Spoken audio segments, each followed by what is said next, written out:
Good morning, children. Okay, now today in the 7th standard, we are going to start our chapter number 16. That was water a precious resource. Okay, बच्चों. तो इस chapter को शुरुआत करने से पहले सबसे पहले मैं आप लोगों को ये बताना चाहूँगा कि why the name has been given to it. That was water a precious resource. ये नाम हम लोगों ने क्यों दिया?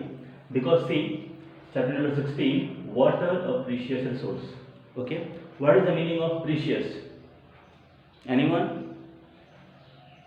The name has been given to this chapter, water, a precious resource. मतलब water is not the thing which is new for all of us. ये कोई नई चीज़ तो है नहीं, हम सभी इसके बारे में जानते हैं. लेकिन यहाँ पर जो नाम दिया हुआ है प्रीशियस नाम क्यों दिया है? आप में से कोई एक्सपेक्ट कर सकता है कि why the name precious has been given to it? We can give is valuable. हम लोगों ने valuable नाम क्यों नहीं दिया, precious नाम क्यों दिया? Because water is the thing without which no one on the earth can survive, whether they are plant or animals. हमारे अर्थ पे रहने वाले प्लांट्स हो या फिर एनिमल्स हो, कोई भी एनिमल हो या कोई भी प्लांट हो, ठीक है, चाहे वो वाटर के अंदर हो चाहे वाटर के बाहर हो, they cannot survive without water. Because as a living organism, all the living organisms on the earth, they are having 70% of water in their body. It is the very important constituents of our body. Okay, the different types of fluids, those who are working, our blood, our circulatory system is running just because of the presence of water. Water के present होने की वजह से हमारे body का जो blood है वो रोटेट कर पाता है, हमारी पूरी बॉडी में आराम से सर्कुलेट कर पाता है. Why? Just because of the presence of water. ठीक है, तो that's why the name has been given. और प्रीशियस मीन्स वैल्यूएबल, सिर्फ वैल्यूएबल नहीं, प्राइसलेस. प्रीशियस मीन्स प्राइसलेस, जिसका कोई प्राइस नहीं हो सकता. मतलब मार्केट में जब आप जाते हो तो बहुत सारी चीज़ें होती हैं, किसी का प्राइस ज़्यादा होता है, किसी का प्राइस कम होता है, लेकिन वाटर का कोई प्राइस आप एक्सपेक्ट नहीं कर सकते. This is the importance of water. Okay okay, now let's have a see water a precious resource. अब इसमें मैं सबसे पहले टॉपिक्स पे जाने से पहले मैं आप लोगों को कुछ वाटर के बारे में बताना चाहूँगा. That was the introduction of this chapter. Okay, now first of all the percentage of water on the earth. Now बच्चों देखो, हमारे अर्थ पे परसेंटेज ऑफ वाटर कितना है? 70%. हम सभी लोग ये बात जानते हैं. लेकिन आए दिनों आप लोग न्यूज़ में, टीवी, न्यूज़पेपर्स में, व्हाट्सएप पे, फेसबुक पे, ओके, यूट्यूब और टीवी में, न्यूज़पेपर्स में आप लोग पढ़ते हो कि वाटर की बहुत ज़्यादा कमी हो गई, specially during the summer days. भाई समर डेज में क्या वाटर की अवेलेबिलिटी कम हो जाएगी? मतलब वाटर का परसेंटेज क्या कम हो जाएगा? नहीं, वाटर का परसेंटेज तो उतना ही रहेगा. लेकिन फिर भी हमारे अर्थ पे ड्रिंकिंग वाटर की अवेलेबिलिटी काफ़ी कम है. ठीक है, वो क्यों? क्योंकि देखो ओवरऑल अगर आप इसकी बात करते हो, that was the percentage of water on the अर्थ, तो हमारे अर्थ पे 70% वाटर तो है, लेकिन 70% ड्रिंकेबल वाटर नहीं है. ये वो वाटर नहीं है जिसको आप अपने डे टू डे लाइफ में यूज कर सकते हो. No, for example maximum part of our earth has been covered by the water. That was the oceans and the sea, they both combined together to make the 70% part. ठीक है, तो उस 70% part का जो maximum हिस्सा है, that was the ocean and the sea. मतलब ocean और सी का जो वाटर है, उस वाटर को आप कभी भी ड्रिंकिंग पर्पस के लिए, वॉशिंग के लिए, क्लोथिंग के लिए, बेदिंग के लिए यूज़ नहीं कर सकते. मतलब आप ये कह सकते हो कि हमारे अर्थ पे जो वाटर अवेलेबल है उसका मैक्सिमम पार्ट आपके लिए यूज़फुल नहीं है. ठीक है, वो परसेंटेज जो आपके लिए यूज़फुल है वो बहुत बहुत कम है. ठीक है, that was the 0.94%. Now see, this is the pie chart which I had made for all of you. इसमें आप लोगों को ठीक से समझ में शायद नहीं आ रहा होगा. देखो मैं यहाँ पे फिर से बना देता हूँ एक. देखो, this is the total water. मतलब हमारे अर्थ में जो टोटल वाटर अवेलेबल है ये वो है. ओके, इसका आप देख रहे हो maximum water is of sea water. हमारे अर्थ का जो टोटल वाटर अवेलेबल है यहाँ पे, the total water which is available on the earth, the total water, इसका maximum part is being belongs to sea water, and the very small fraction is being fresh water. That was 0.94%. Children, can you all expect? क्या आप expect कर सकते हो? All the living beings on the earth. I am saying all the living beings, not only animals, plants, everyone. Those who are living on the earth, they all are dependent on the 0.94% of water. That was the fresh water. Because this water is none of use. इस water का कोई use नहीं है. आप इसको drinking के लिए, bathing के लिए, किसी भी पर्पस के लिए, केवल आप ही नहीं, कोई भी किसी भी काम के लिए आप इस वाटर का यूज नहीं कर सकते. ठीक है, यहां तक कि अगर आप ये सोचो कि आप इस वाटर का यूज प्लांट के लिए कर दो तो भी नहीं कर सकते. It is also not possible. ठीक है, तो इस वाटर का मैक्सिमम यूज कौन करता है? ओशन में रहने वाले लिविंग ऑर्गेनिजम्स यूज करते हैं. ठीक है, और हमारे अर्थ पे रहने वाले और मैक्सिमम ऑर्गेनिजम्स जो हमारे अर्थ पे रहते हैं, मतलब जो टेरेस्ट्रियल हैं, उसमें भी वो लोग 0.94% ऑफ फ्रेश वाटर का ही यूज करते हैं. ठीक है, तो आप ये देख रहे हो कि टोटल नंबर ऑफ वाटर हमारे पास तो बहुत ज़्यादा है, लेकिन उसका बहुत ही small fraction as a fresh water available on the earth. Very very small fraction of the overall water is being considered as a fresh water. ठीक है, और इसी फ्रेश वाटर के ऊपर हम सब डिपेंडेंट हैं और हमारी आने वाली जनरेशन्स भी फ्यूचर में डिपेंडेंट होंगी. ठीक है, ओके, ये बात आपको समझ में आ गई. Okay, now one more thing, you cannot increase or you cannot decrease this percentage. 0.94% is fixed. You cannot increase, you cannot decrease. But we are increasing. Every time we are increasing. Every year we are increasing. Means our dependency on this water is day by day increasing. This is the reason why the peoples are rushing nowadays towards the water. Because the total percentage of the water is fixed. That was 0.94%. Okay, but the dependency of the people day by day has gone to be an increase. As the population will increase, the dependency of the people, because as a single family, if you will consider as a single family what type of water we are needed at what are the fields, what are the works for which we need the water.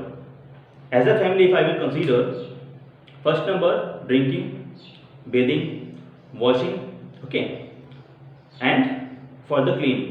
So these are the four prime purposes which we cannot stop. In purposes को आप किसी भी condition में रोक नहीं सकते. हर किसी के घर में इन चार कामों के लिए आपको water चाहिए ही चाहिए. But day by day, the families are going to be increased. Number of families are increasing. भाई नंबर ऑफ फैमिलीज जब बढ़ रही हैं तो उन फैमिलीज का जो वाटर कंजप्शन होगा वो ज़्यादा तो नहीं है, लेकिन नंबर ऑफ फैमिलीज का प्रेशर इस percentage per day by day बढ़ता जा रहा है. तो ये परसेंटेज तो फिक्स है. अब इससे क्या होगा, हमारे घरों में जो पानी आ रहा है वो थोड़ा थोड़ा पानी कम होगा डे बाय डे. अभी तक तो ऐसा कुछ खास कंडीशन हुई नहीं है, लेकिन फ्यूचर में पॉसिबल है कि हो जाए, क्योंकि ये हमें देखना होगा कि हमारा पॉपुलेशन इतना ज़्यादा ना हो जाए कि फिर ये पॉपुलेशन बर्स्ट की तरफ हम मूव अप हो जाए. ठीक है, तो ओवरऑल जो स्कैसिटी आप देख रहे हो कि मतलब समर सीजन में स्कैसिटी हो जाती है. ठीक है, ये सारी स्कैसिटी क्यों होती है? जस्ट बिकॉज कि we all are dependent on the fix percentage of water. The percentage of fresh water is fix, but we are not fix. Every time we are increasing. That's why. Okay, now see reason for the scarcity of the fresh water and of the water. Okay, I'll explain it to all of you. Okay, so this is the overall introduction of this chapter. Okay, now today we are going to start our first topic, that was the forms of water. Water के कितने forms हमारे अर्थ पे available हैं. ठीक है बच्चों, now see in your textbook if you all will consider, मैं ये मान के चल रहा हूँ कि आप सभी लोग अपनी अपनी टेक्स्ट बुक खोल के बैठे हो. ओके, बेसिकली देखो आप लोगों की जो टेक्स्ट बुक है, this is your text book. Okay, आप लोगों के टेक्स्ट बुक में दिया हुआ है यू विल लर्न अबाउट. इसमें जो टॉपिक्स दिए हुए हैं, these are the main topics. इन टॉपिक्स के ऊपर आपको फोकस करना है. इसका फर्स्ट टॉपिक मैंने आज उठाया है, that was the forms of water. Okay, ये हमारे अर्थ पे वाटर के कितने फॉर्म्स हैं. तो आज हम यहीं तक पढ़ेंगे फॉर्म्स ऑफ वाटर तक. Okay, see forms of water. What is the meaning of forms? Forms means different types of states, different states of the water. That was the solid, liquid and gases. Solid, liquid and gas. These are the three states of the water in which the water will exist. I can give you the examples. We all know. If I will talk about the solid, then all the glaciers, those who are available at the poles, they all will be found in the form of solid. Icebergs in the form of solid. Snow basically during the winter season. Okay, all the different areas, those who are geographically located at different places on the earth, they all will have the snow, especially during the winter season when the earth will come away from the away from the sun. Okay, haze. Okay, so snow will be created because of the water vapor in the atmosphere, but ultimately it will fall down on the earth in the form of solid. Okay, haze. Okay, ice crystals. So these are the different examples in which the solid form of water will be exist on the earth. हमारे earth पे exist करता है. Next number, liquid. Okay, rain. Today nowadays the season is like this, rain. Okay, dew. और ठंड के मौसम में जब आप लोग सुबह उठते हो तो सुबह उठ करके स्पेशली जो प्लांट्स वगैरह होते हैं, चलो ठीक है भाई, हमारा शेड्यूल काफ़ी बिजी हो गया है, हमारे पास आज की डेट में इतना टाइम नहीं रहता कि हम बाकी सब चीज़ों को देखें. बाकी सब छोड़ दो, स्कूल आने से पहले जब आपकी जो बाइक है, अगर वो स्काई के नीचे है, खुले आसमान के नीचे आपने रात में छोड़ दिया, सुबह अगर आप उठ के देखोगे तो आपके कार का जो कवर है, कवर के ऊपर आपको ड्यू नज़र आएगी. डेट वॉज द ओस. हिंदी में हम उसको बोलते हैं ओस. ठीक है ना. तो rain, that was the form of liquid. Dew, that was the form of liquid. Cloud is not the form of liquid, but ultimately we are getting the liquid form of water from the cloud. That's why the example has been given here. That was the cloud. Cloud खुद liquid नहीं है, लेकिन cloud से हमें जो water का form मिलता है वो कैसा होता है? लिक्विड होता है, गैसियस या सॉलिड नहीं होता. ठीक है. Lakes, we all know very well. जितनी भी झीलें हैं, झील, lakes. In the lakes the water will exist in the form of liquid. River, we all know. Oceans, it is well known to all of us. Okay, so these were the examples in which the liquid the water will exist in the form of liquid. Next one, gaseous. Now see here, water vapor. Okay, water vapor, we all know very well that every time in the atmosphere water will exist in the form of vapor. That was the water vapor. Fog, especially during the winter season, when the dust particles will not allow the atmospheric dew to come and settle down on the earth, then that dew will be exist in the form of gas, because till it will not come on the earth, I cannot consider fog as a liquid. Okay, so fog will be the example of gases. And the reason for the creation of fog, that will be the gases. That's why the gaseous form of liquid will be considered here. Water vapor, fog, steam. Okay, now we all know it. Clouds. देखो यहाँ पे clouds बेटा आपको देखो liquids में भी clouds दिया हुआ है और gases में भी दिया हुआ है, क्योंकि cloud हमारे अर्थ पे गिरता नहीं है और clouds से water होने का टाइम कोई फिक्स नहीं होता. ठीक है, क्योंकि वो हमारे अर्थ पे एग्जिस्ट नहीं करता, इसलिए मैंने उसको गैस में रख दिया. और क्योंकि मुझे उससे लिक्विड फॉर्म ऑफ वाटर मिलता है, इसलिए मैंने उसको लिक्विड में कंसीडर किया है. तो आप भी अगर चाहो तो क्लाउड्स को लिक्विड और गैस दोनों में यूज कर सकते हो, नो डाउट. ठीक है, you all can do it. Okay, now here, यहाँ पर आपका ये टॉपिक फिनिश होता है. Okay, now one more topic I want to cover here, that was the water cycle. Water cycle में क्या होता है बेटा? What is the meaning of water cycle? First of all, water cycle का मतलब क्या है? वाटर साइकिल का मतलब होता है कि हमारे अर्थ पे जो वाटर है, ये वाटर 24 आवर हमेशा एक फॉर्म में नहीं होता. इसके फॉर्म्स हमेशा चेंज होते रहते हैं, from the liquid to the gas, from gas to the again liquid, from liquid again gas, from gas to the liquid. Why? What was the reason? देखो बच्चों, हमारे अर्थ पे इक्वल डिस्ट्रीब्यूशन ऑफ वाटर का होना बहुत ज़रूरी है. वो वाटर जो हमें रेन के फॉर्म में मिलता है, It plays a very very important role to recharge our all the lakes, ponds, underground water. These are working as a source of water where the river water is not available, because river is not available at each and every part of the earth. Okay, so there should be some areas, there should be some places where we will found the water in the stored form. हमारे अर्थ पे कुछ ऐसे areas होने चाहिए जहाँ पर जहाँ पे हमें वाटर स्टोर्ड फॉर्म में मिले। तो पॉन्ड्स में, लेक्स में, अर्थ के अंदर, डेट वाज अंडरग्राउंड, उसमें वाटर हमें स्टोर्ड फॉर्म में मिलता है। हमें केवल वहाँ पर अपना पंप डालना होता है और वहाँ से वाटर खींचना होता है, ठीक है। तो वहाँ पर उनको रिचार्ज करना भी काफ़ी ज़रूरी है, क्योंकि जियोग्राफिकली अगर आप देखो तो different types of animals, human beings, they all are located at different parts of the earth. Okay, और वो जहाँ पर भी हैं उनके नियर बाय वाटर अगर अवेलेबल है, then that water will ensure their survival in that particular area, ठीक है ना। तो वाटर के इक्वल डिस्ट्रीब्यूशन के लिए रेन का होना ज़रूरी है।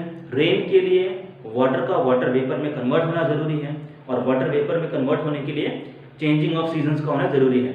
तो चेंजिंग ऑफ सीजन्स के साथ साथ हमारे नेचर में वाटर साइकिल रन करती है, कि मतलब वाटर किसी एक फॉर्म में एग्जिस्ट नहीं करता, ये हमेशा अपना फॉर्म चेंज करता रहता है, from liquid to gas, from gas to again liquid. Okay, तो वाटर साइकिल की वजह से ही रेनी सीजन आते हैं, ठीक है।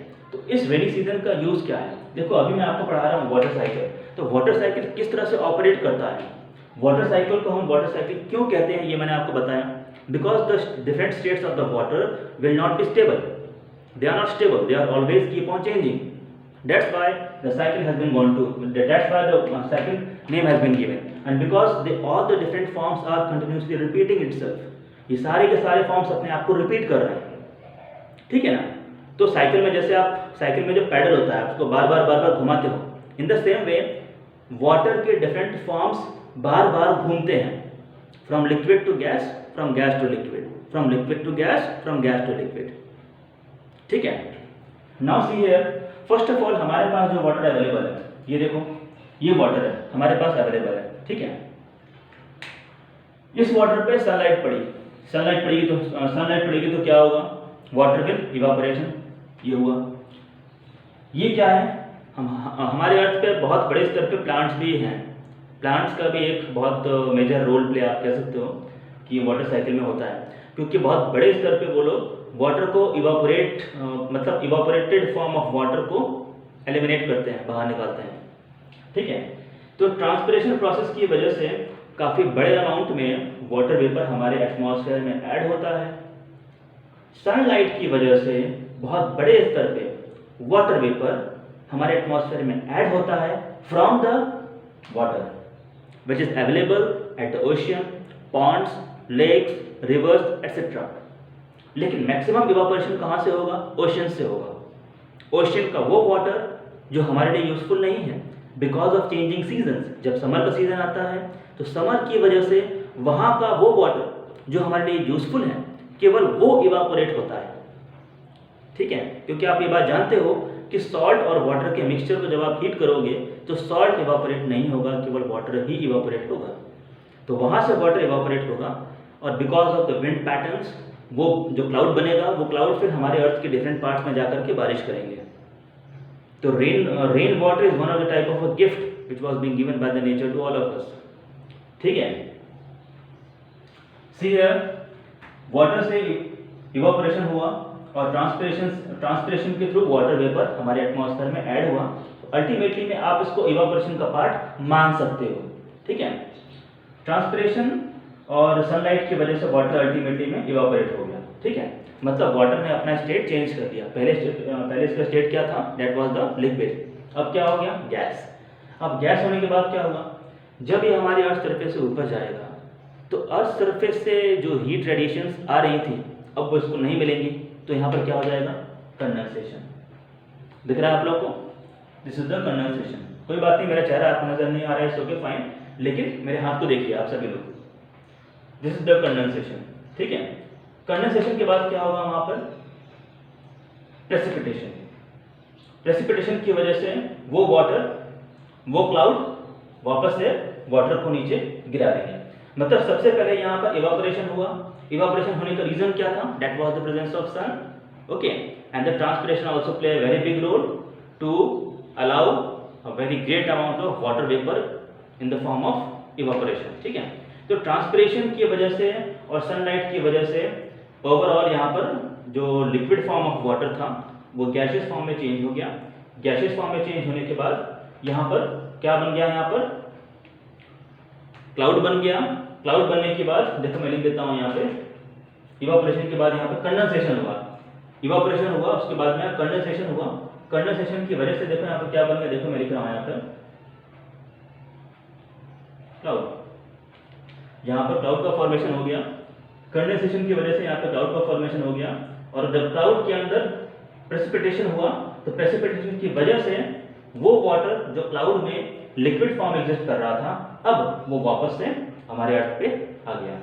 तो आप ये जो देख रहे हो कि वाटर जो नीचे से लेकर ऊपर तक जा रहा है, नीचे से वाटर वापस ऊपर जा रहा है, फिर ऊपर से वापस नीचे आ जा रहा है। तो इस साइकिल की वजह से हमारे अर्थ पे वाटर की अवेलेबिलिटी डिफरेंट फॉर्म्स में अवेलेबल रहती है और स्पेशली लिक्विड फॉर्म में ज़्यादा अवेलेबल रह पाता है, क्योंकि यहाँ पर इवापोरेशन के बाद जो कंडेंसेशन हुआ और यहाँ पर जो क्लाउड का फॉर्मेशन हुआ, ये क्लाउड किसी एक जगह पर स्टेबल नहीं होते। ये क्लाउड मूव करते हैं under the impact of wind patterns की वजह से ये मूव करते रहते हैं, ठीक है। और मूव करने की वजह से इनका वाटर का डिस्ट्रीब्यूशन हमारे अर्थ पे हर जगह थोड़ा बहुत होता है। कि मतलब क्लाउड को बनाने वाला वाटर कौन था? ओशियन का वाटर था। लेकिन जब एक बार क्लाउड बन गया तो अब वो क्लाउड अपना वाटर कहाँ पे गिराएगा, it is not fix and it is a good news for us कि भाई ओशियन का वो वाटर जो हमारे लिए यूजफुल नहीं था, लेकिन बिकॉज ऑफ चेंजिंग सीजन वो वाटर वहाँ से इवापोरेट हुआ और इवापोरेट होने के बाद क्लाउड बन गया और वो क्लाउड विंड पैटर्न्स की वजह से अपने आप को अपनी पोजीशन चेंज कर लिया और चेंज करके हमारे लैंड पे आके उसने बारिश कर दी। ये वो लैंड है जो वाटर को एब्जॉर्ब करता है, ठीक है। सो दैट्स ऑल फॉर टुडे, ठीक है बच्चों।